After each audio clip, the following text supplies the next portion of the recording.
Last Pine Productions presents the New Way podcast. The New Way contains adult content, including sporadic release dates. The schedule is simple. New episodes are released nearly every Sunday, but only during the months of February, May, June, and August.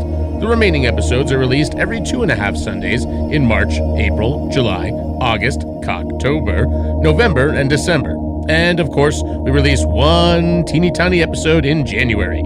Episodes recorded in a specific month may take 30 or more days to produce, but don't worry, we'll sneak them back in at an earlier date just to confuse you. We know many of you question our schedule and shake your tiny fists in the air when you don't get your TNW episodes, and for that, we love you unabashedly.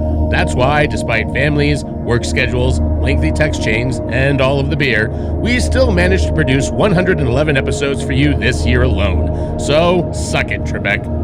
Listener discretion is advised. You are great. 100,000 pesos. If you come to Santo Poco, put on show. Stop the... I'll put infamous, el guapo. Infamous? See, it means murderous, evil, all like you said. And it will save you money. Everybody wants to be naked and famous. Everybody wants to be just like me. I'm naked. Will you help teach me about this? What is it? A new way? Hello and welcome to another episode of the New Way podcast, where we break down pop culture so you don't have to. I'm Matt Shank in the driver's seat. Got Ben Wilson in the non-passenger left side seat, and Nick Santa Croce and Sky Chopper 10 out in LA letting us know what the traffic looks like on the 405. Shifts and safety belts, bucket seats have all got to go. Well, I had a joke, but we'll just listen to Ben sing cake songs, I guess. Yes, Actually, the whole podcast. The overmodulation on your mic did make you sound like you were in a helicopter. Well, Matt, it's not looking very good from up here. The 4 is shut down. They called I would just like to wish a happy public impeachment hearing day to you and yours. Oh, happy public impeachment hearing Don't day get to you. overexcited. I hope that our conversation has more substance than the Republicans defending our president. I can't promise anything on either of those fronts, but yes. Look, listen, when we run ourselves into oblivion, there's nothing left in the world, and years from now, aliens come back and listen to our podcast. I want them to hear my Beetlejuice musical, and I want them to know that I was on the right goddamn side of history. I think in that order. I don't think the aliens are going to have any context. They're just going to think everybody's fucking crazy. This is probably true. We have lots of fun things to get to on the podcast tonight. I think one of the main things we want to talk about today was yesterday was the official launch of the probably biggest streaming platform that may ever exist, Disney Plus. And Matt, let me take the baton here. Okay. I, of course, like many people, got the Disney Plus subscription the first day in order to watch The Mandalorian. You notice they don't have like continue watching, or you started watching this when you press play. It starts from the. I was watching Agent Carter. Okay. And I watched the first 2 episodes, and then I went Nick back to Agent want Carter. to do. As I Agent Carter. He was watching. I had a date with Haley. And you son of a bitch. I watched 2 episodes, and then I went back into the Agent Carter, field. Agent Carter? And it puts you back on 1, right? It put me back on 1. I actually noticed that this morning with Vampirina. This is what happens when you have 6-year-old children in your house. And look, I love Vampirina as much as the next guy, but the rewatchability factor is not as high as Agent Carter. Yep. I'm just excited for Darkwing Duck. I'm not going to lie. I will probably pour through over the next month or two almost all of the Darkwing Duck episodes. They open up straight with Bushroot. Like that's like the pilot episode. He's just Darkwing Duck. There is no origin story. They hit the ground running. It's like they learned from all of the Spider-Man movies' mistakes and just boom. What? And that's but that was sort of a something that happened in a lot of cartoons. It was almost like they would launch you in the middle of it, see if it was successful, and then if it was good, then you'd eventually find out the backstory of what was going on. Like Batman the animated series didn't start with, his parents getting killed or anything. So it was just Batman. This Batman, he fights bad guys. These are the things that are going on in his life. Then you get backstory later on. Disney paid their dues, and now they're at the point where they fully expect you to consume and love everything they produce, no matter what it is. The amount of people I saw posting last night and talking about what they were ridiculous. watching. And it was and they're watching this vast variety of things from the Gargoyles cartoon to Darkwing Duck to Flight of the Navigator. So many properties, and you're like, holy shit. When Disney Plus was announced, I'm like, okay, I'll maybe eventually get it to watch some of the Disney cartoons that are in the vault, Matt. Or whatever. You were day one. No, I didn't honestly, because back then when it was originally announced, it wasn't a Star Wars series. It wasn't a lot of those other things. They originally it was just hey, the cartoons and Marvel movies that are on Netflix are coming to Disney Plus. I stupidly thought they would think that was enough. They're like, here, that's enough for you to start with. We'll ramp up. They fucking launched with a platform, man. It's insane. Well, I did hear some complaints today from a mutual colleague and friend of ours, Nick, that apparently, so Black Panther is not on there. Like Ant-Man and the Wasp. There are still quite a few Marvel movies that haven't made their way. Which I'm assuming no Spidey. So I'm assuming that they're probably going to start trickling those in a little bit, but. I know that it sounded like there were a few people who were trying to get caught up in the Marvel universe who were a little let down by the fact that they weren't all available on this platform since Disney owns everything now. So it was Martin Scorsese, wasn't it? How did you know? How am I going to watch these movies? It's it is no small feat, I think, what they did. It's pretty amazing. And obviously we're going to talk about The Mandalorian here. I don't really want to get into spoiler. All three of us have seen it. Those of you listening out there, if you're interested in it, you've probably seen it, I'm going to guess, but I was just surprised the ending. I was just surprised it was one man that made up the DeLorean, not many men. Not a Mandalorian. Very nice. How long have you been sitting on that one, Ben? We talked about The Mandalorian 15 episodes ago. I forgot about that one. I always thought it was this is The Mandalorian. I'm sorry, I don't listen to our show. Well, don't forget, it's the flux capacitor that makes The Mandalorian possible. This is true. This is true. I thought it was a slick 40 minutes of cinema. I don't think it's TV. I think even with things like Game of Thrones, you can see them as episodic television series versus Mandalorian. And this is a movie. To me, it felt very much like this is the first part short of a film. Even more so that there are going to be more chapters to this story, but we're watching the first reel of a movie, and they drop you right in. There's not a lot of hand holding, which I think is kind of nice. There's a lot of quiet moments. First reel? Okay, Boomer. There we go. I was waiting for it. I had to sneak in one okay, Boomer. It's mandated now for the next 14 podcasts. Mandalorian dating. There it is. I thought the physicality on Pascal was great. That's how you communicate. I'm on fire today. That's how you communicate with boomers. A long time ago, in a Republican Party that was far, far away different than what it is now. What did you think, Ben? When a man delivered milk for 25 cents? Oh boy! I had to walk 3 miles in the snow. That's ageism. Boy, we're really hitting the. Thank God. Well, probably some old people do listen. Well, they used to listen after the last 2 episodes, not so much. God. But well done, Ben. It was my fault. Thanks. So, Mr. Doesn't Like Old People, what did you think of Nick Nolte in The Mandalorian? I thought his young face was a little bit too much, and I don't think it was right for him to go out in young face. There have been so many jokes about, what are you talking about? Nick Nolte wasn't wearing makeup. How could you not tell that it wasn't him? No, I mean, obviously I found it very charming and streamlined, pretty lean, which is good. I mean, you just at this point, you really just can't go wrong with having Werner Herzog in any sort of role in any movie. Just, I mean, even though every time every word comes out of his mouth, he's like, "When I was in Siberia, my hands We're eaten away by the gangrene, from the Jack Reacher movie. I have a request. Should I pass away before you both?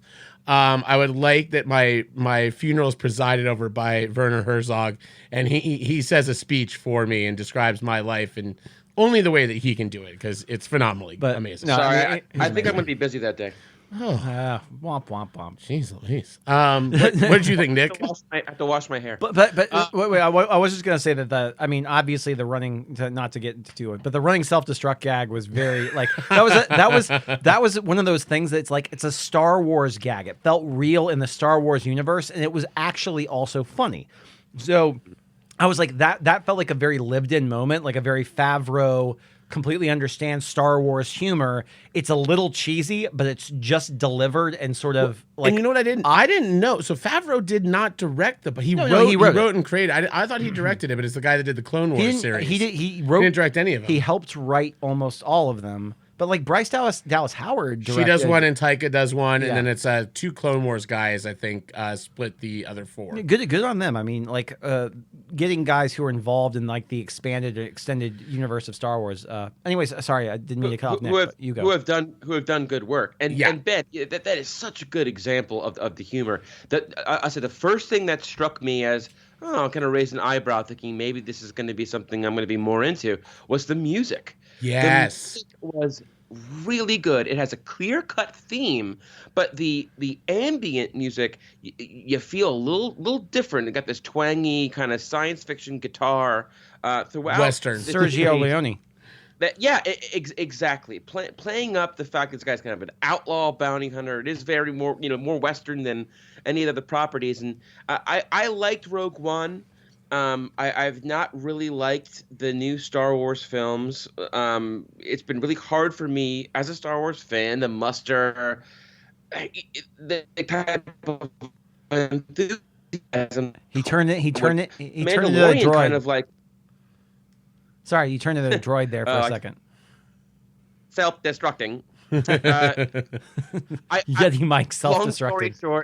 Long story short, I had trouble getting into the current new franchises for Star Wars, Rogue One and Force Awakens and all that. But I am really, really in. And I was telling Matt earlier today via text message that it really could just be a new bounty every episode with no real plot, and I would be more into that than anything they've rolled out so far. Yeah, I'm a huge Rogue One fan, and I also liked Solo. This felt a lot like both of those to me. It felt like Solo, A Star Wars Stories, and Rogue One, just a little lighter on the humor. Like the humor that's in it is sparse. All right, just calm down. No, I'm just wondering because I feel like I really need to watch Rogue One again because I just didn't. I know Rogue you didn't One like. I love. First of all, I think I'm an outlier on that. Like everybody loves Rogue One. The new movie. I'm in the middle. I like it better than the Star Wars proper reboots, but I don't know. It's been hard, and I liked Solo a lot coming out of the theater. I've only seen it once, but I feel like Solo's pretty good. I've seen it twice. It is pretty good. Tonally, I feel like you're right. This is sort of the sister Star Wars property tonally. I just feel like things land better with The Mandalorian, whether it be jokes or performances. And do you think it's Pedro Pascal inside? Yes, it does. Yes. Costume? Because I got to give him another thing that I noticed was the acting with the helmet. You got to. It's sort of like the difference between theater acting and film acting. You really have to go about it a completely different way. Even with good voice acting, you have to know how they move, and you have to buy it. And I buy that performance is coming from the same guy inside that helmet. And it's a special, different kind of weird acting that you can't really prepare yourself for until you put on that suit. Actually, that's a really interesting point, and I completely agree with you, Nick. I forgot when John McTeague was directing V for Vendetta, they got 2 weeks into shooting. Yeah. And a guy whose mask was on the entire time, they were like, he's not physically embodying the role. And so they recast somebody who wears a mask the entire fucking movie. Paul Lynde? And they recast and they cast Hugo Weaving. And Hugo Weaving came in And but that shows you like how physicality is so important when it comes to where you're wearing a mask the entire time. Remember the 4th of November. No, and especially like in you're dealing with a character that does not speak for the first part of this movie almost at all. And I can bring you in cold, warm or cold. Like, but his movements are great. There are some amazing, great shots just even in the opening where he's like he shoots the snare out to get the guys. He's going at the door. Right. To pull them through. There are some very like gunslinger, very Dark Tower-esque kind of like actually it does. It kind of feels like Dark in Tower. that. And what I think what Pascal's going to bring to this that we maybe haven't seen before is that scene with him and the robot as the robot bounty hunter as they're storming the one area. That scene, his reactions of like exasperation and like, no, don't self-destruct. Like that's all coming through in voice and like Nick saying in the helmet. Everything there matches up. It's the few times he loses his cool just a little bit where he's just like, no, don't. When he's up what's there wrong with looking you? at it, he's just like, droids. yeah, exactly. He's the Indiana Jones, like the whatever it is. Like why did it have to be droids? I had a smile. I just had a smile through a lot of it. I think that it looks great. I think that it's this world that I'm more interested in. Yeah, and I'll absolutely watch the next episode when it's available on Friday. Friday night is when the next one's available. You know what I did think was funny, though, is when he's looking for the bounty and he's ambushed by those creatures the aliens ride as horses. Yes. And he's saved by this other alien as he's being dragged around by his arm in the maw of this creature. And then later on, and then this guy watches him struggle to ride said animal.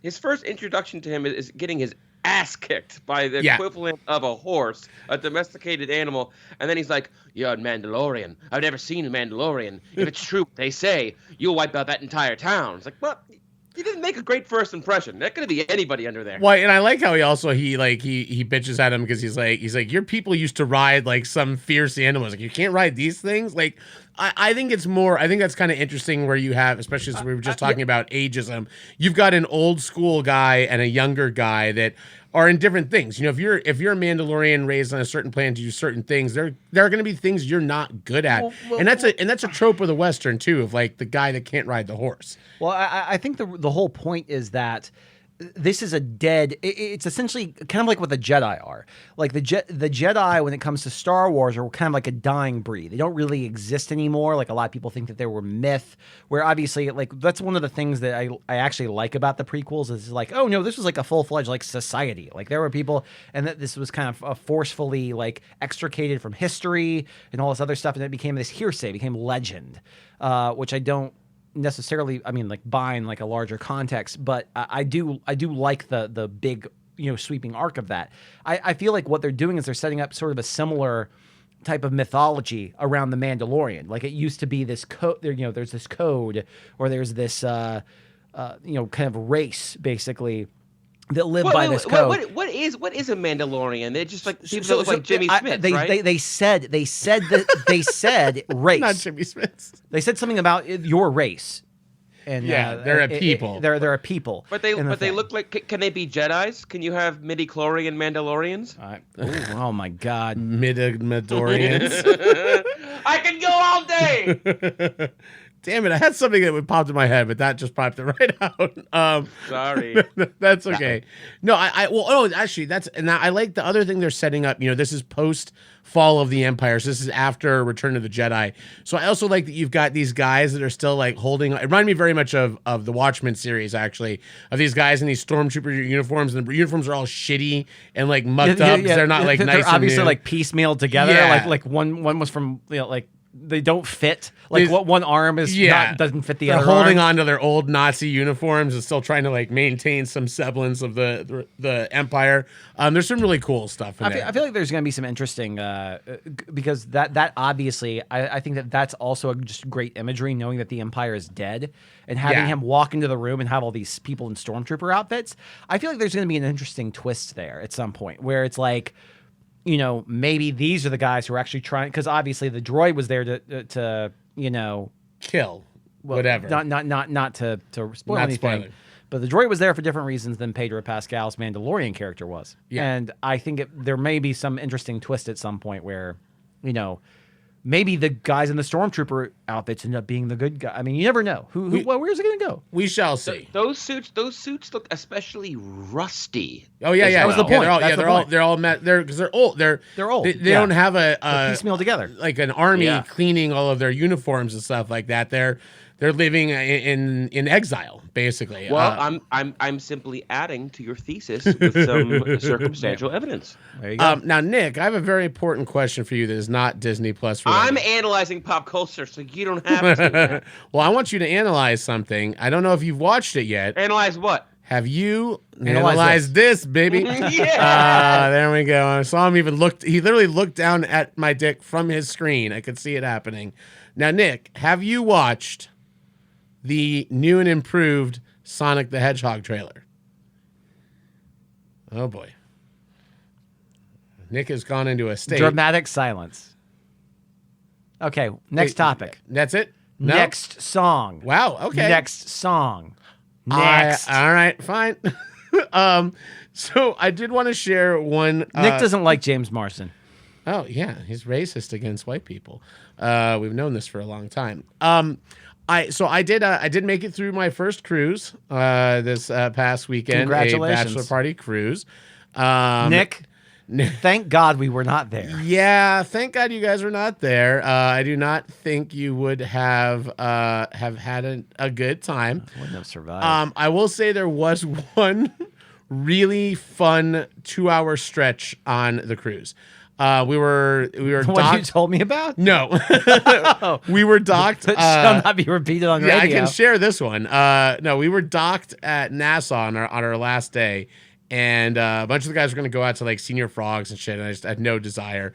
And we're in like, oh, he's gone. I thought he was actually like sitting there. No, he actually was. He was sitting there dramatically. But then he went away. And then you went away. He'll call back. So we're in they have this like big atrium, and they have a bar at the bottom, and it's this big like giant screen that goes 2 stories. Like and you walk through the staircase to go to a bar upstairs. You sit inside, but they've got this big screen that shows stuff. So Paul and who else? Who was the other one sitting there with me? I forget who it was because they didn't enjoy it as much as us. We're sitting there, and all of a sudden pops up on the screen like Disney presents, and it's the live action Lion King comes on the screen. So of course Paul and I just immediately start singing along with the opening number at the bar, and we proceed to do this for the entirety of the movie, leading everyone in the area in sing-alongs. Oh my God. To the flick. Now that's not the best part. The best part is our bartender Thomas, who was from St. Lucia. Thomas, at first, just like I thought you were about to say St. Louis. no, like, no. That's a far stretch. French Jamaican from St. Lucia. He just periodically, at first, it's just like a little bit here, like kind of glancing up at the screen a little bit, back to making drink. But the glances start getting longer and longer, and then he becomes engrossed in the movie.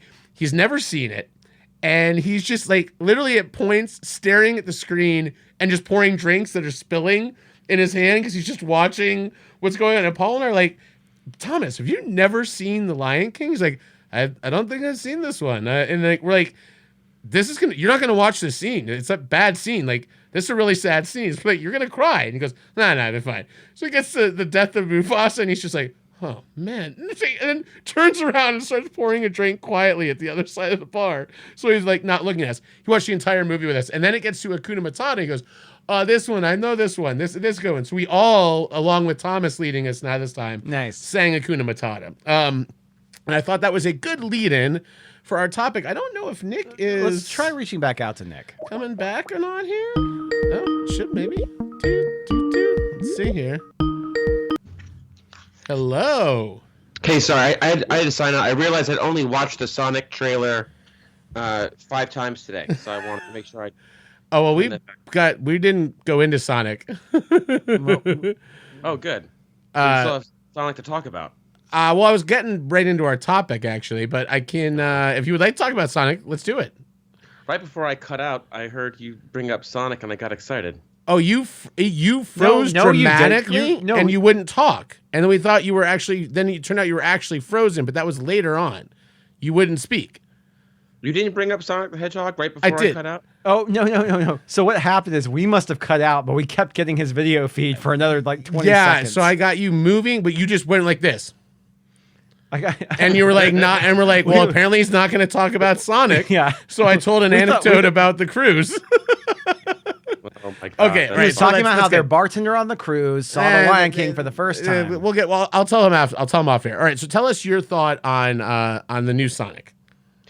Okay, I think it was a risky and bold move for them to actually listen to the fans and go back. Can you imagine what a nightmare that must have been for the animators, for the studio, for the producers, for everyone involved? But they went back at great expense and hours of work, and it looks great. It looks like Sonic. The fans are happy. It's really pretty remarkable when you think about it, the amount of money and time. Too bad the movie went- still looks like horse shit. Well, I mean, it's gonna be. I think it's gonna be fine. You know, I think it's gonna be enough Jim Carrey. It's gonna be fine for kids. Enough. Well, that's what it's for. So, I at least it doesn't. It's not a nightmare fuel-inducing human teeth Sonic the Hedgehog. That's all I care about. And I mean, I was so stoked on it. I had a dream last night that HBO hired Damon Lindelof to redo season 8 of Game of Thrones. Oh my God! And it was amazing. And then I won an argument in the podcast. It was the sweetest. Did you actually have that dream? I really did have that dream. 2 nights ago, I had a dream that we were at a bar and that you were dating a girl who was in the Secret Service and who was protecting Donald Trump. And you were like, he's not that bad. I'm not joking. Oh my God! And I was just like, Nick, what happened to you? That took a left turn. Jeez, Louise.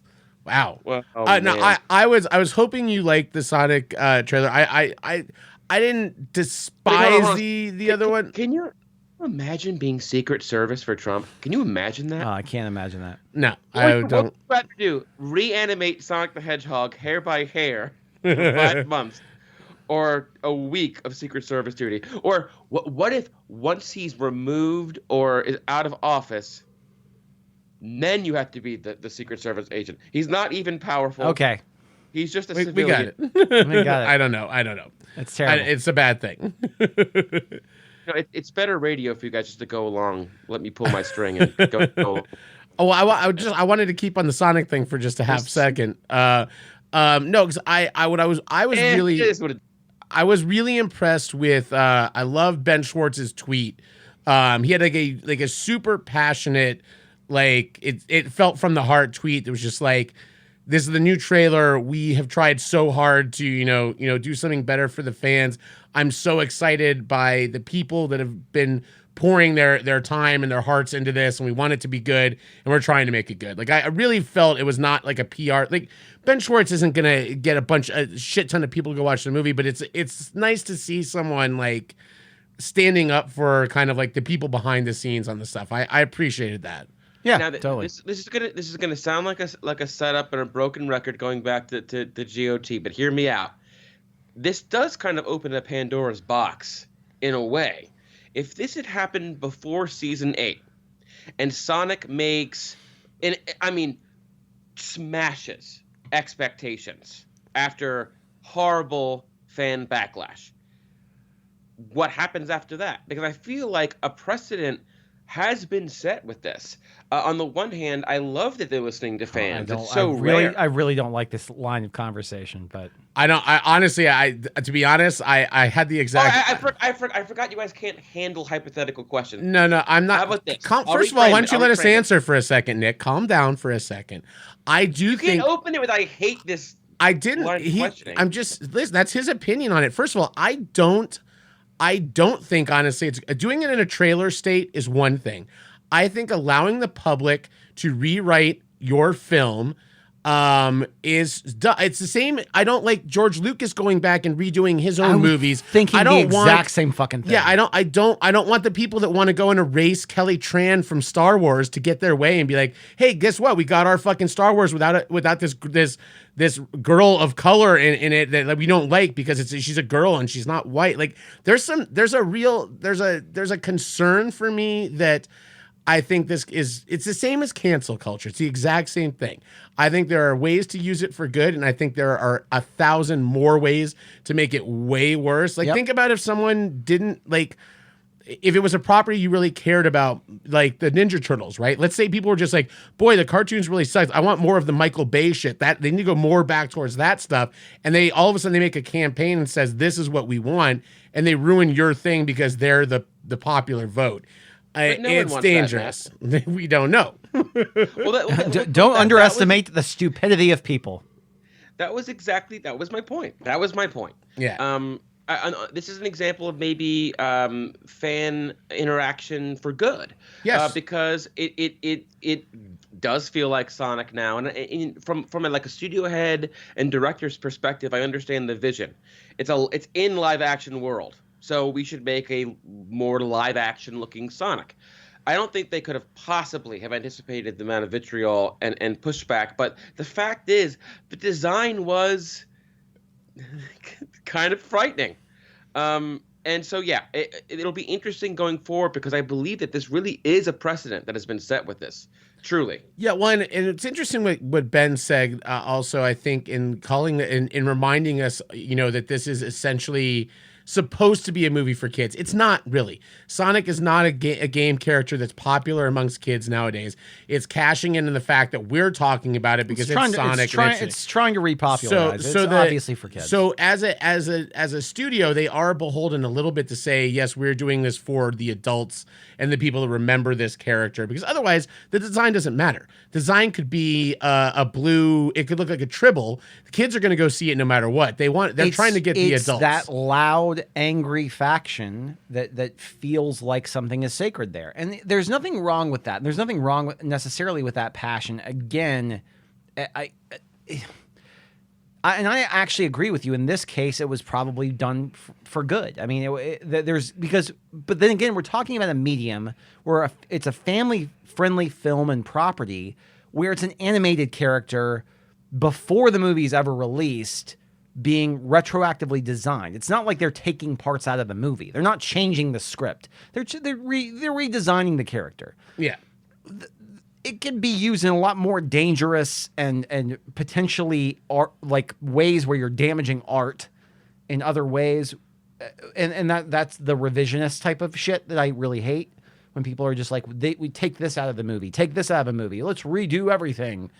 Let's redo Game of Thrones. Yeah. It's horse shit. But Did you guys hear about McClunky? I heard about McClunky. I heard so apparently now when Greedo, now it's the whole Greedo situation. Greedo also says McClunky right before he dies. I didn't know that's what happened. Yes. He shoots first, exclaiming McClunky as if it was as if his Sic Semper Tyrannis and Greedo is wasted in the new version. It is absolutely, and apparently, this is real. This is not a Trey Parker, Matt Stone line. Apparently, George Lucas always intended for Greedo to say McClunky, but hadn't been able to put it until now. And McClunky actually translates to "This is the end for you." Oh, wow. in his native language. I kind of want to just re-edit it now with the dad from Christmas Story just going like, not a finger. And then he just dies. And we'll do that. I will have to actually watch. I'd heard about the change. I had not watched it yet. I now have to. I got to say that one last thing about Disney Plus. It's fucking awesome. I'm a fan of having the discs and the movies mainly because I like all the extras. The way they've integrated all of the extra special features on movies on it. I went to Endgame. I watched all the deleted scenes. I watched all the deleted scenes with commentary on them. I watched all the behind. It's exactly like having the Blu-ray, but you've got it on your streaming. I think that's cool. The biggest thing I've always hated on the streaming side is I'm not getting my commentary tracks. I'm not getting my everything else. And all of that is on the Disney Plus, which is fucking amazing. Nice. So super happy. Cool. All right. So I was gonna. First, or did Greedo shoot you first? I don't care. So good. My favorite clips ever. So, Nick, I was telling an anecdote earlier about the cruise about the Lion King, and the Lion King sort of leads in a little bit to our discussion tonight, which is, and I think we're going to go a little bit different directions, I think, at some points on this one. Sure. But Ben, why don't you lead off and kind of discuss exactly what you were thinking about for this podcast? So the impetus of the conversation actually came from something really organically that's very funny. So my daughters and I The have gone. impetus of love. No, my daughters and I have come to have gone to the movie theaters a couple times, and we've obviously watch a bunch of movies at home. And they have continuously, I think 3 or 4 times now, seen the trailer for a movie called Playing with Fire, starring John Cena, John Leguizamo, and Keegan-Michael Key, among others. Firefighter movie. Yeah, yes, where it's a goofy, family-friendly movie where this small young family gets rescued from a fire. They need to be taken care of by this guy who is macho and has never been around kids before and has to deal with those kids basically in a fire station over a period of time while trying to perform his duties in his job. And my daughters think the trailer for that movie is the funniest thing that they've ever fucking seen. They just crack up at every single little moment of it. And it's just a dumb family comedy. Sure. So, watching that comedy, I was like, I've seen this movie before. This movie came out in 2005, starring Vin Diesel, and it was called The Pacifier. Only he was a CIA agent. He was a CIA Sure. Secret Service guy. And so I thought about it and I looked up the synopsis in the movie. I was like, yeah, I'm totally right. It's the exact same story. Young family. Sure.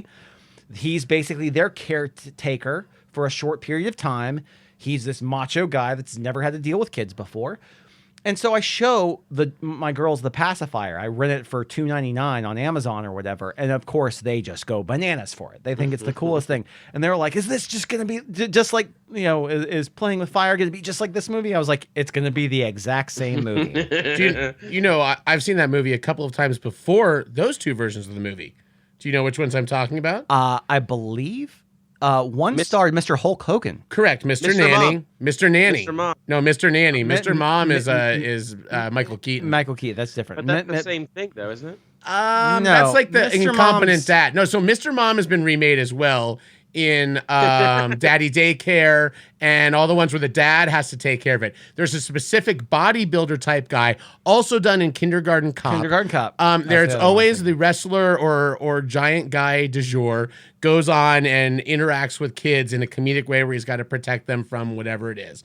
Mr. Nanny, I think, is the bottom of the barrel of all of those, with a Mr. Christopher Lloyd, I believe, in Mr. Nanny. Yes. I think so. Anyways, well, so it led me to kind of come on this conversation where Well, hold on. We're not going to do a dissertation on Mr. Nanny and the No. pacifier, Sorry. or the Tooth Fairy with The Rock, which is also sort of in the same vein. So just say if you go back to kind of like popular modicum, or you go to back to popular culture, there's been a long debated theory that there are basically 7 archetypes, seven stories, 7 ways to tell a story, and that all stories that are told, they're in all mediums, books, film, TV, are some sort of variation on one of those 7. I don't necessarily agree with that and the Vonnegut thing or whatever.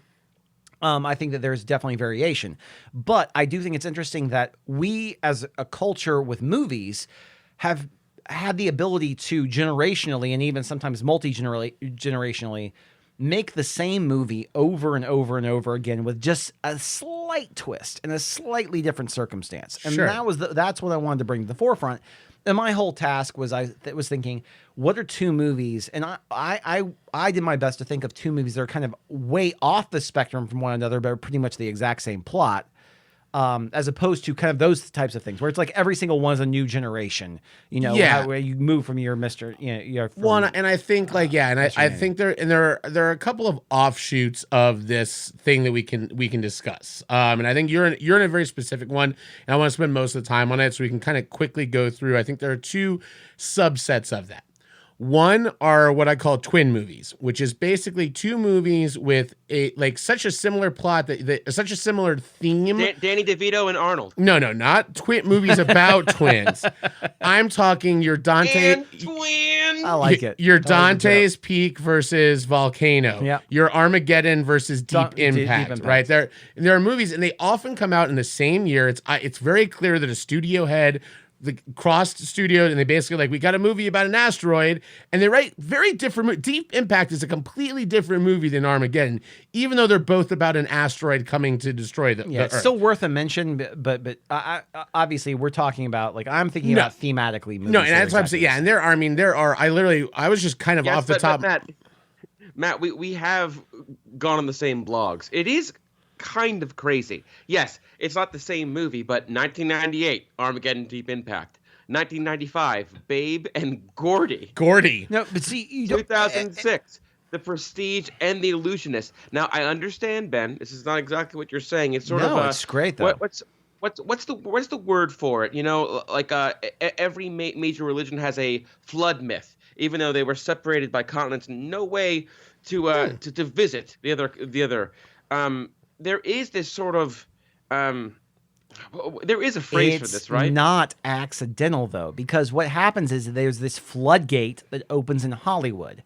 So what happens is there's a hot property that comes around, a bunch of money gets behind it, that gets greenlit at one studio, and then another studio says, these guys are making a giant asteroid movie. You know what? We're going to make an asteroid movie, and it's going to come out before that. We're going to make a giant ass movie. No, it's asteroid built. Oh, no. So wait a minute. You're telling me Tom Hanks is in pre-production with a dog? All right, get James Belushi on the line. We're going to make It K9. sounds fucking ridiculous, but that's exactly it's what 100% happened. correct. That's It did exactly what happen happened. in 1989. Yeah, Turner and Hooch and K9. Yeah, there's a lot in that one. There's probably 20 or 30 you can go through, and I don't think we need to. It's interesting to me, and It's super interesting. I was gonna play a game, just say which do you like better, this one or this one. But I mean, I'm firmly in Team Armageddon. I think Deep Impact is a hot piece of shit movie. But all right, guys. Let's really get down to the nitty gritty. Powder or Phenomenon?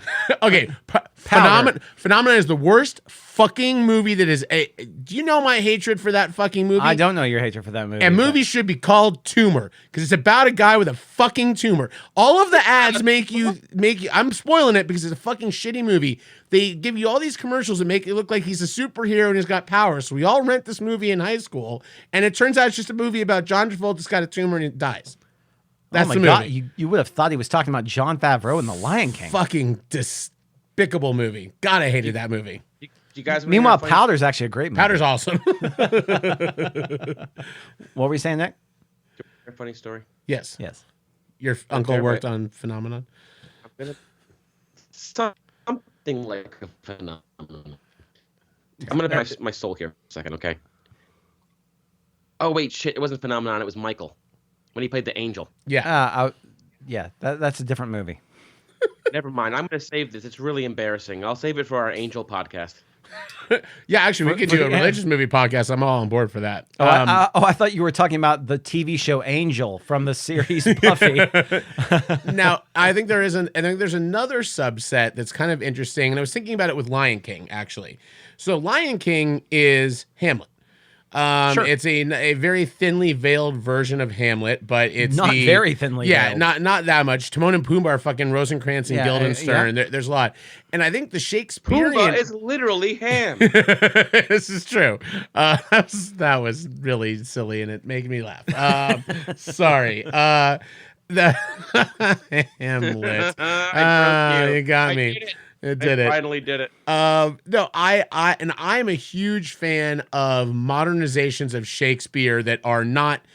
They're not like the play. It's not like Baz Luhrmann's Romeo and Juliet. It's West Side Story, right? That's going to do Romeo and Juliet, but it's not Romeo and Juliet. It's you know what I'm saying? Or 10 things. You mean it's not Leonardo DiCaprio screaming up at the sky? I am Fortune's Folly. 10 Things I Hate About You. Which is actually really good. Their version of Othello. I think those are good, and they're similar in that they're taking plots that have been used, but they're updating them and modernizing them with new dialogue and different interpretations of characters, but it's in the same. I consider it somewhat in the same vein in that it's a reimagining of a same plot. Sure, Sort of.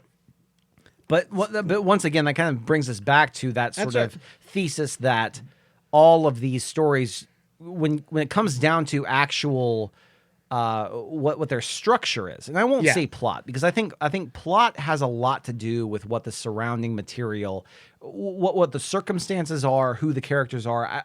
Ultimately, I think those are things that build plot more than anything else. I think that structure of a story, and just for argument's sake, I'll go ahead and give you the few that people have always talked about, which is basically there is the rags to riches story, the quest, voyage and return, comedy, tragedy, and rebirth. Those are the commonly looked at themes that happen within the course of any sort of traditionally arc story. Legends have foretold of a podcast to bring the 7 architects to life. Wait, archetypes.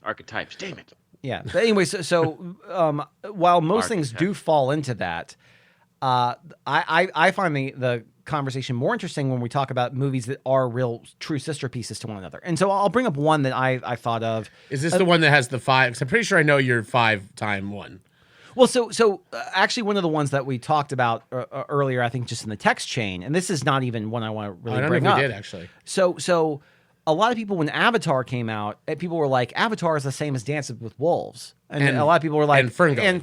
Ferngully. I was like, it's the exact same movie as Last Samurai, like Ed Zwick's Last Samurai with Tom Cruise.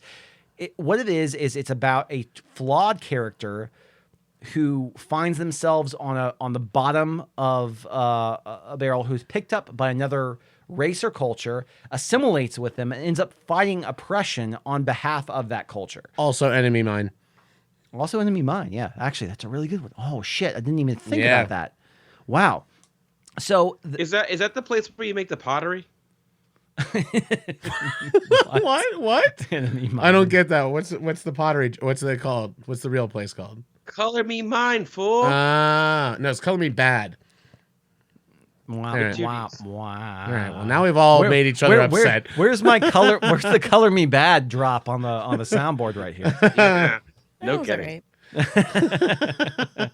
But no, so all those movies have almost the exact same plot, and the only difference is sort of the characterization, some of the stuff that's kind of like surrounding it. But every single beat in those movies, even though Ferngully is like an hour and 20 minutes long, and Avatar and Dances with Wolves are over 3 hours long, they're the exact same. Yeah. And so that was one of the things I said, like, this is a good example because it's the same story told over and over again in a different context. But I liked, so what I started thinking about was some of those, some of the real consistent archetypes that we see in movies all the time. For example, ragtag group of people get together to fight the odds against a well-organized and typically better established organization. That's done across the board, whether it's a sports movie, whether it's a kids movie, whether it's a monster movie. This is really getting broad now. I mean, you could make the argument, like you said, that as long as it follows a loose archetype, they're all the same. Well, the one you just specifically described has 2 subsets in it that are so similar and I don't know if you were going to go here. I don't want to. That's why I want to expand on. Okay, it. It's all Greek mythology, baby. Yeah, no, and there's a lot of that. But that's what I'm saying. Yeah. We're narrowing it down into some very specific movies here. So let's start with this one. It's one of the main ones I had on there. You go. So you've got Magnificent Seven and Seven Samurai, okay? And those are... And Magnificent Seven is technically a remake of... It's an American remake of Seven Samurai. But your basic plot... It's a Western. Is you've got a small town that's being oppressed by some evil overlords. They have a brief window of time to try to prepare themselves for the next time the overlords come to try to attack them. They go outside of their town. They find a ragtag group of outlaws to help them beat the ones, and they do it. And what's funny is you've got those two movies that are very similar, but then they spawned a subset of 3 movies with the exact same plot, but these movies add a secondary element to it that I fucking love. And the 3 movies are Bugs Life, Three Amigos, and Galaxy Quest. And all 3 of those are exactly what they did in Seven Samurai and Magnificent Seven, except they add the thing that the town only thinks the people they're bringing in are brave warriors. The people are actually all actors. All 3 of them are essentially acting troops, and however you want to look at it. And so they're completely out of their element when they go in to do it. And I fucking love it. That is a great thought. I love that addition to it because it's such a great addition to keep that fresh, because Galaxy Quest works so well because you've got this comedy of these guys having to go outside their element. They think they're on, like a press tour, whatever it is, but they're actually having to step up and be the people they've pretended to be for this long time. It's Did great. you see that the Screen Junkies guys did? I can't wait to watch it. I can't wait to watch it. Yeah, I think we should watch it together, actually. Let's watch that together. Never give up, never surrender. Yeah. If you have not seen Galaxy Quest, Nick, at one point we're going to all sit down on a couch, you and on the West Coast and us here, and we're going to watch this movie at the same time, and we'll have a commentary afterwards. Yeah, I would, and I'll watch 2/3 of it because my internet will break out and I'll have to rejoin.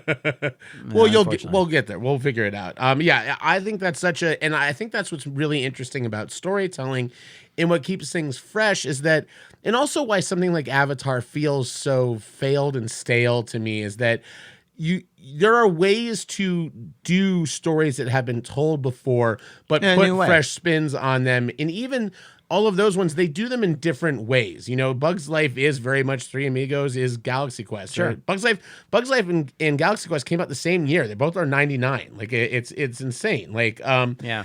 So, you've got those, but they're different at heart. Everything about them is, feels different than the other one on there. But yeah, I think that's such a... And Bugs Life came out the same year as Ants. Yes. Z. Yeah, and that's to bring it right into the previous conversation. But yeah. Ants in and of itself is actually a very interesting movie, but...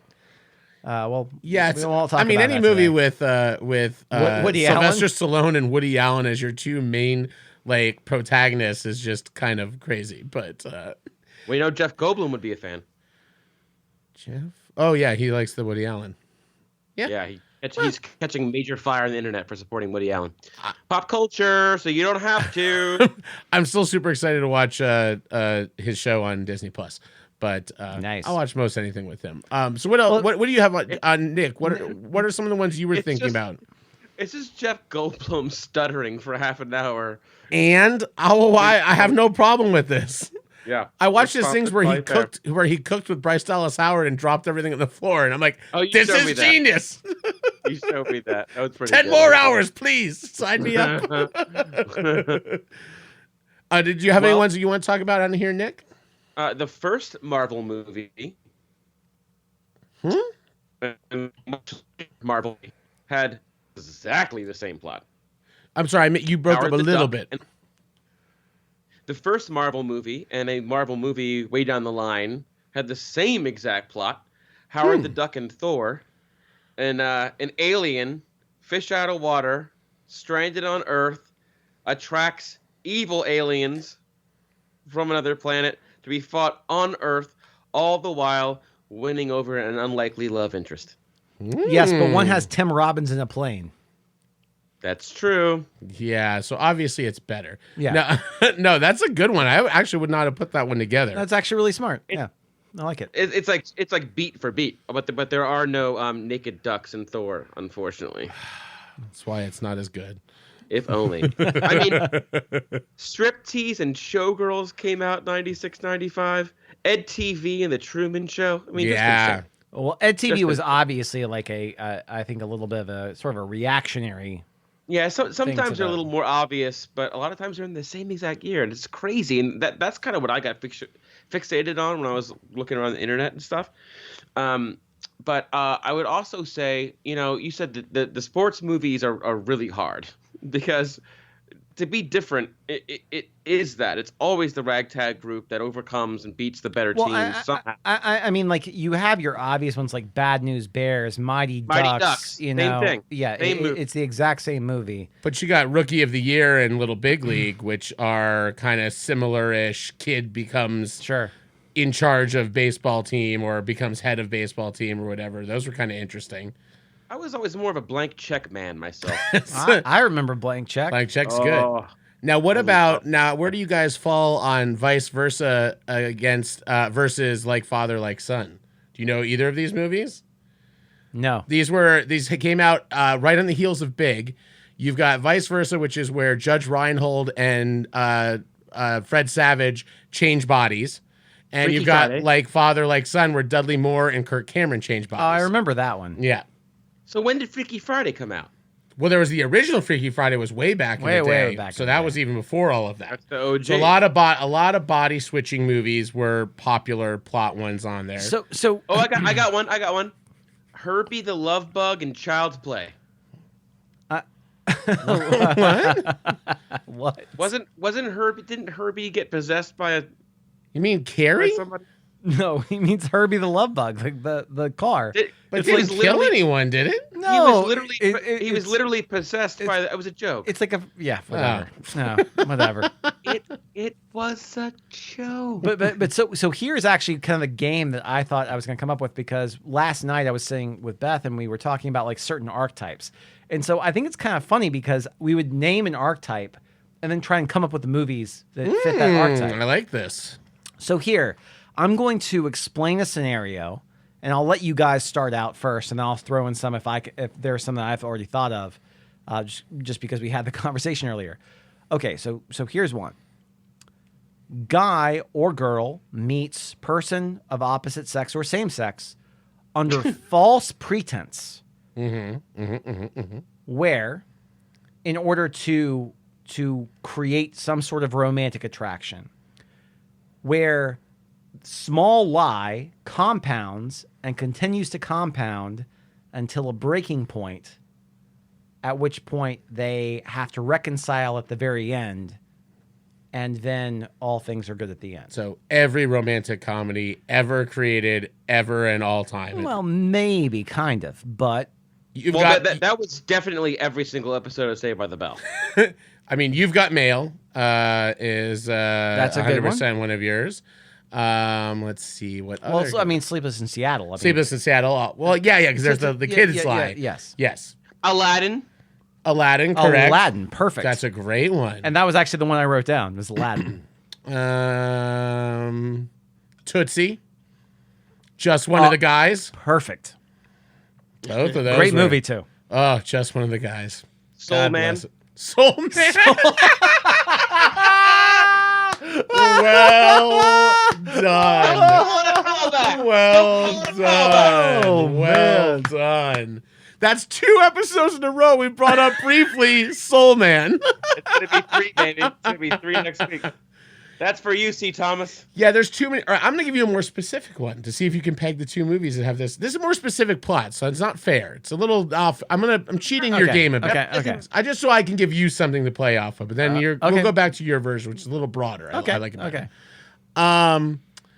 Group of friends throws a raucous party to celebrate the impending nuptials of one of their friends and accidentally kills a person, and hilarity ensues. Well, we have Very Bad Things. That's one. Accidentally kills a person and hilarity ensues. What is the Suicide movie? King? No. Oh, that's not a bad. It's not. Doesn't kill a person. quite. It's They don't not, kill, it's but not that's impending nuptials. God either. damn, do I love that movie? Any chance to talk about that one? I'm on board. You're like, it really doesn't fit at all. But I love it. Let's just talk about Suicide fuck- Kings because fucking love it. I love that movie. Suicide But Kings that is Tennille eats Indians, though. Suicide Kings falls the archetype of group of people brought together with a mystery to solve, and who's the one that's at fault for whatever it is. But the other one's it's a female. Hey, what is the one with Dinklage? Oh, Death at a Funeral. Oh, they remade. But the one I was thinking was Rough Night. They literally did Very Bad Things with girls It's Scarlett Johansson, Kate. I never saw that one. Yeah, it's almost the exact same movie as Very Bad Things, just with female cast. But all right, back to yours ones, Ben. You're better. and the message boards were aflame. I like my Very Bad Things to be.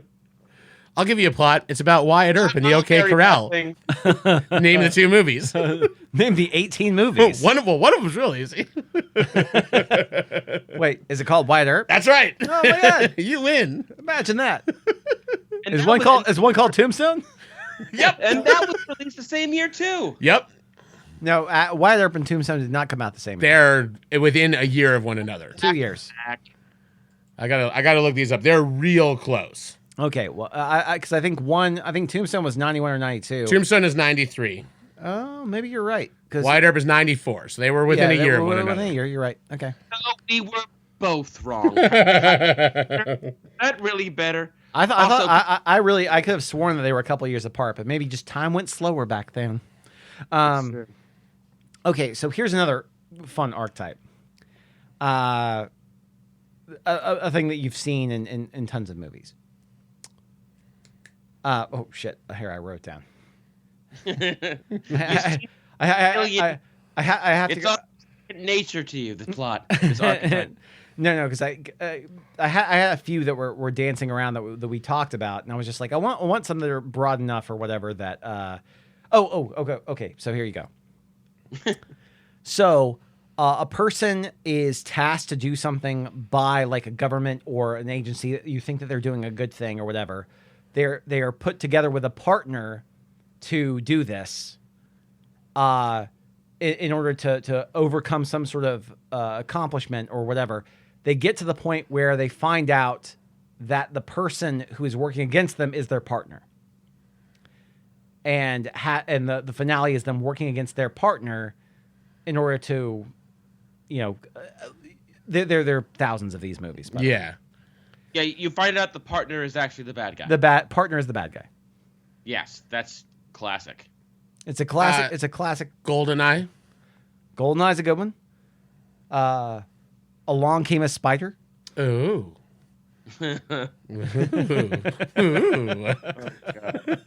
Oh, yes, it did.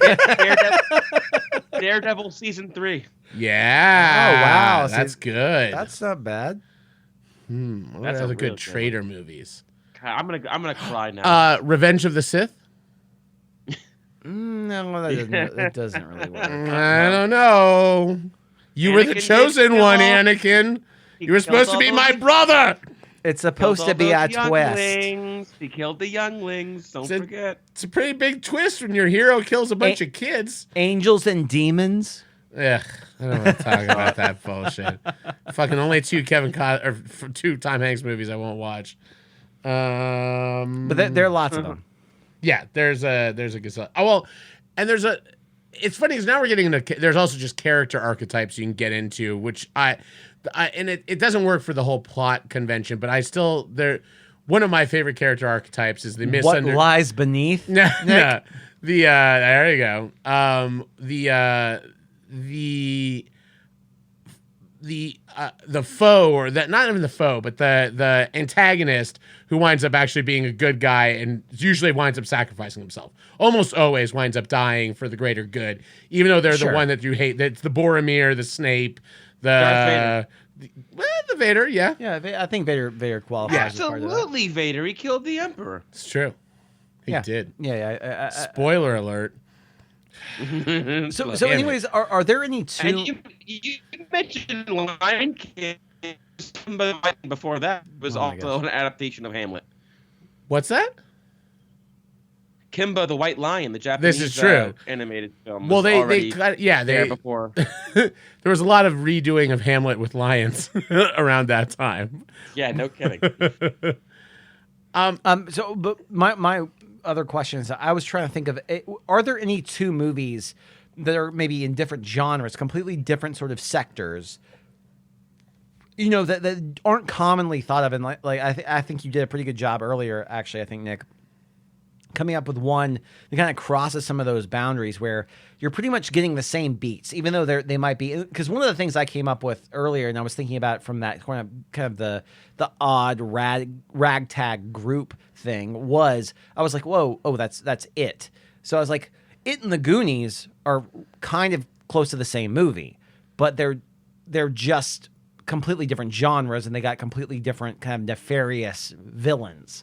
When it comes down to it, one's an adventure movie that's kind of fun and lighthearted, and the other's all complete horror, where everything's kind of more mystical. So, were there any movies that you can think about, or any stories that you can think about that kind of run that same gamut, but are completely kind of across the spectrum from one another? I would say Pee-wee's Big Adventure and Jason and the Argonauts. Well, I mean, they're both the hero's journey, which is one of those six. Got to get that golden fleece back. Yeah, they're one of the archetypes, classic archetypes. Jason had to go all the way to the basement in the Alamo to get that fleece. Touche. Yeah, it's tough on the spot to kind of think. Because I know there are times I've thought about like, oh, this is just that movie, but it's in this setting, or it's a little bit different here or there. Yeah, and I don't mean to put you guys on the spot too much. Because No. it's a relatively broad topic, and it was one of those things that we had fun discussing last night, because it was just like, oh yeah, well, imagine like, like when we talked about the false pretenses thing, like essentially sort of movies like for example, Hitch, starring Will Smith and Kevin James, where it's like the false pretense meeting or whatever, and like trying a movie like 10 Things I Hate About You, or kind of like they're very similar in construct, where it's like somebody is hiring somebody else to do something in order to make this kind of a romantic. Cyrano. Yeah. Yeah, I mean the Cyrano de Bergerac is a great yeah. one as well, and Roxanne, obviously, which is like just a complete remake of that. That's actually what I was thinking of. Have you ever watched the Gerard Depardieu? It's good. Cyrano de Bergerac is really good. Yeah. No, I have not. Well, it's funny. I'm literally looking at a DVD shelf over here to see what inspiration.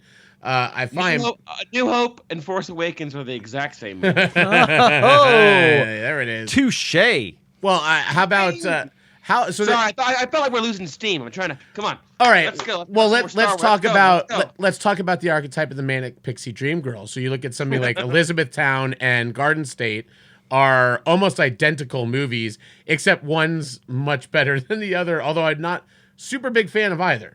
But there are so many similar beats between the two of them, of the guy going back home, and there's the death in the family. The guy has failed. Yeah. And meeting the girl that's a crazy wild one that's gonna like get him, back in tune with his real life and all that. That's a big common one. You give me an on Elizabethtown and Garden State? No, No, definitely. You're absolutely 100% correct. I hate the fact that you're drawing those two movies so close together. I mean, Perks of Being a Wallflower. We want to throw that one in there, and You know what I actually never really thought about? The manic pixie dream girl as like an archetype. A lot of pressure is put on them to like save the male character's life. They're always down and out and lost their hope, and it's like pretty much really just. Unless you're talking about like Scott Pilgrim, in which case it's the exact opposite, where they don't need them. Well, it is interesting because when you kind of look at that archetype and what it. And there was one that was just popped in my head. It's like the anti manic pixie dream girl, and it literally just left my brain. But I don't know that there's pressure. Oh, it's the one we've talked about a bunch of times. Forces of Nature. Forces of Nature is one of the few movies that brings in the manic pixie dream girl, but doesn't hold on to her. Like, they use her in the most realistic way to how it normally happens. Oh, we've lost Nick, or he's having some sort of stroke over there. And for those of you at home that cannot see this, occasionally Nick oh, I can hear you. I'm just staring at a frozen screen. Oh, now we can just hear him, but it's you'll hear my phantom cries from the grave. So what's No, I can't see you or hear you. For all I know, this transmission is lost in the ether. And yet, I will try, like Matt Damon in The Martian. I'll do a monologue until I know for sure I'm no longer transmitting. And I think it's gonna be a long, long time. Can you hear us? He cannot hear us. You Oh, it just went finally. So just to describe to you all, Nick occasionally his screen will freeze. We don't know what's happening, and his audio will go out for a period. But then we get basically it's his death knell, his phantom cry from beyond the grave. And we get about 60 seconds of audio, like you just heard, where he doesn't know if we can hear us, and he just runs with it. That was that was my favorite parts of the podcast ever. Hello? Did it work? Yes. It worked. So your face froze for like 15 seconds, And then all of a sudden we heard you. we again. noticed it. I'm like, we lost Nick, and all of a sudden you're like, space log, like whatever. But and you also Space log. You also added an archetype that we can talk about, which is the man, the stranded man alone, man versus nature, whether it's The Martian or Castaway. Castaway. There are tons of movies where you've got a man that's marooned and it's man versus nature. Yeah. So that is a good Oh, one. 28 hours? 127 hours. Yeah. All right. 28 days later. 99 more You're hours. thinking That was about close. 48 hours? Well, and you Is know that what you're thinking about? we Franco put his arm in the rock. yeah, so that's 127 hours. Yeah, I was 99 off. You know, we talked about one last week, very, very briefly. I got 99 problems with the arm, ain't one. There it is. There it is. Oh, boy. We get it there. We're back on track. Oh, boy. All right. We're going to be ending this podcast soon. One of the ones that we briefly talked about is the Joker and King of Comedy or Taxi Driver, the disillusioned man goes falling down. These kind of like revenge fantasy. And there's a lot of those that are less dark like that, but still dark, where you've got like the Equalizer and John Wick and these sort of Taken, these like men on a revenge mission thing. Like they've been Revenge. or revenge. Yeah. Yeah. Starring Kevin Costner. Yes, exactly. Yeah. Any movie, and there's a lot of just like men losing a member of their families. We're just gonna go on a rampage and take down all of the people that wronged us. That was also Yeah. That was also I remember the late 80s or early 90s, like right after the revenge thing took hold. There was also the duplicitous cop thing that came on. Yeah. Where like we had all the cop, like Deep Cover and all of these like sexy sounding movie. They all sound Infernal sexy. Affairs and like all these Yeah. things, like all the way up to, where you have the bad cop, the corrupt cop who's getting paid by the mob or whatever. And then, Well, you mentioned Hero's Journey. I mean, obviously you're going to name like 3 extremely popular movies. Maybe we have ones that we don't know that do fit in this, but you've also got the person doesn't know they have power or have there's something special about them, and they meet a mysterious benefactor who lets them know they're part of a bigger world that they didn't know existed. Logan? Sure. I mean, I thought you would say Lord of the Rings or Harry Potter or, He can say whatever he wants to, man. yeah. I'm not sure about Lord of the Rings, actually. You wouldn't say like having. It's definitely a hero's journey in a way. But I wouldn't say that they necessarily have the power because do you think anyone other than a hobbit could have returned the ring, or anyone other than Frodo and Sam? that's the point, I suppose, of the story. But I would consider, okay, it's fine. They've got those special big feet that let them climb. You know how important those are. You have those hobbit feet. You use them to Oh my climb all the God. time. Uh-oh. Oh my God. Oh my God. Cabin Boy is Lord of the Rings. There you go. Chris Elliott's Cabin Boy is Lord of the Rings. Wow. Explain. These pipes are clean. Explain the plot. ragtag he is sent off, kind of fish out of water, leaving his comfort zone with the fancy lads, into a boat with a ragtag group of people that begrudgingly accept him, and they go from creature to creature. They don't have to get rid of a ring or anything, but I mean that's pretty. That's pretty. You're close like enough, the character archetypes are there, but none of the plot. Now, what about this one, guys? What right? about sock monkeys in Lord of the Rings? Was that they did have sock monkeys. The Balrog was a sock monkey. So, right. So, what about a annoying, obnoxious character is thrust into normal people's lives, but in the end, they all wind up finding value in one another and learn from one another at the end. Every bachelor party I've ever been on. not the one I was just on. No. I thought you were describing us bringing back the New Way podcast. Oh. No, I mean, there are a couple that you guys are huge Touché. fans on that I would think would be big on this list. Someone rough and tumble and rough around the edges, but proves it to be have a heart of gold. And Captain Ron? yes, that's number 1 on my list.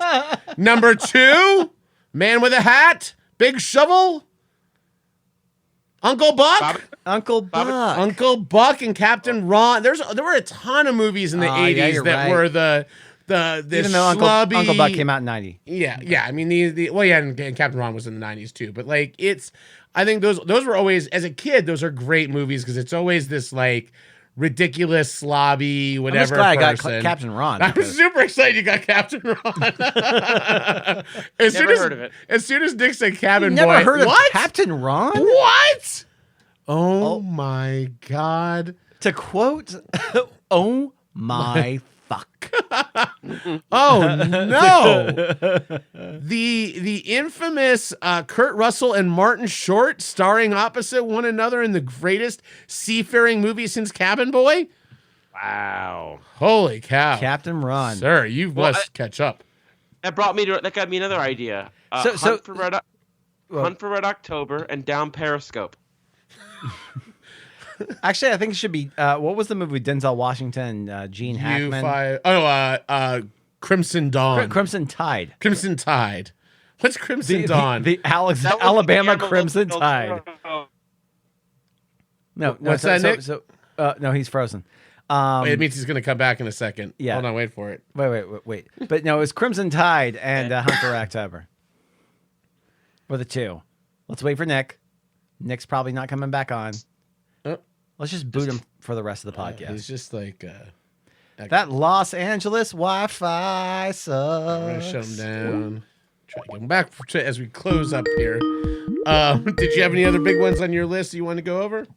No, I think we covered most of the great stuff. So. Yeah, I think so. Do you have anything on yours, Nick? I mean, there's certain things we didn't get into, like how they sometimes just do biopics opposite one another every few years. Yeah, well, it's like Ray Charles and Johnny Cash at the same time. No, I was talking about it specifically. Same year. Well, they did, but they did Infamous and Capote, which are both about Truman Capote. One of them starring Toby Jones. Then they did Hitchcock and the Girl, both about Alfred Hitchcock. One of them starring Toby Jones. And always the person playing opposite Toby Jones gets an Oscar nod. So why is Toby Jones getting picked on here? Because Toby Jones is He's fantastic actor. It's unfortunate he's always in the... Toby Jones. How dare you? No, he's that sounded like a drop. The mic was so burned out. It sounded like Bela Lugosi in Ed Wood. Yeah. Fuck Karloff. Lugosi ain't dead. That's right. This was good, Ben. I like the way you kind of went with this one. That was fun.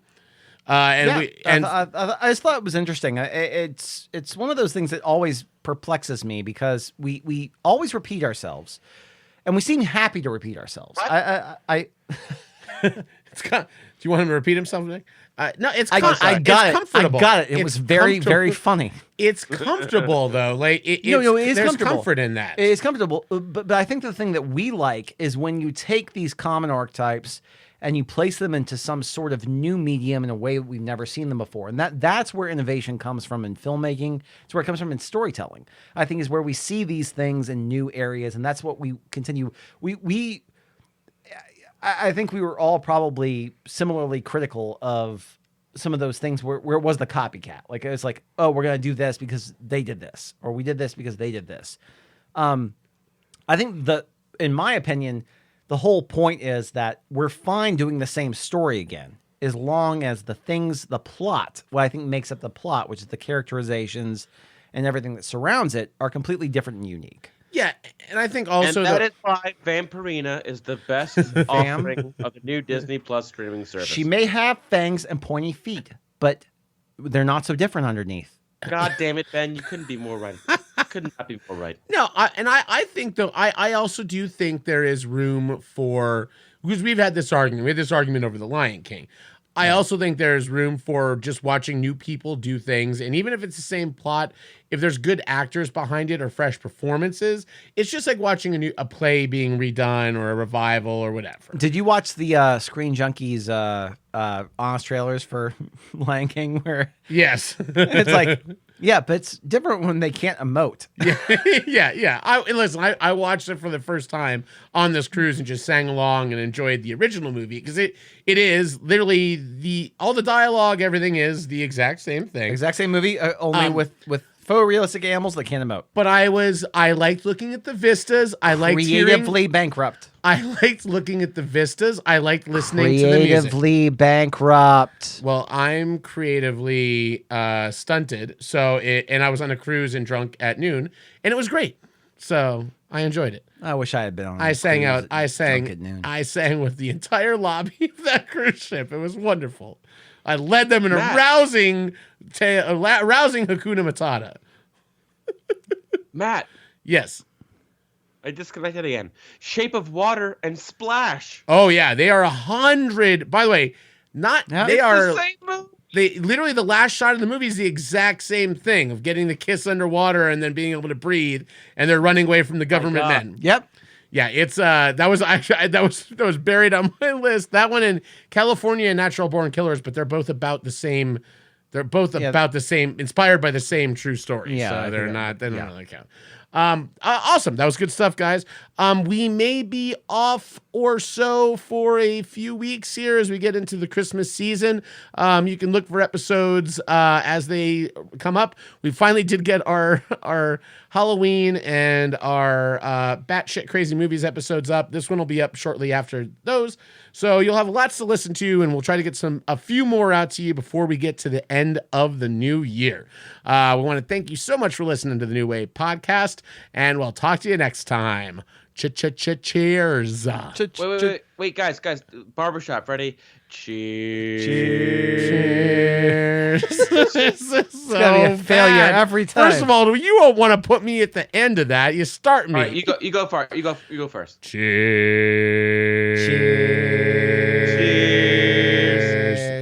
That was better. Okay, go one octave up, Matt. One octave up. Cheers. Cheers. Wait, we almost got it. That wasn't one octave up. I don't know what the fuck how to do an octave. You fucking asked the guy. You just went to a third when you said an octave. You fucking pretentious asshole. Let's just cut this off cheers. now. Go. Cheers. Cheers.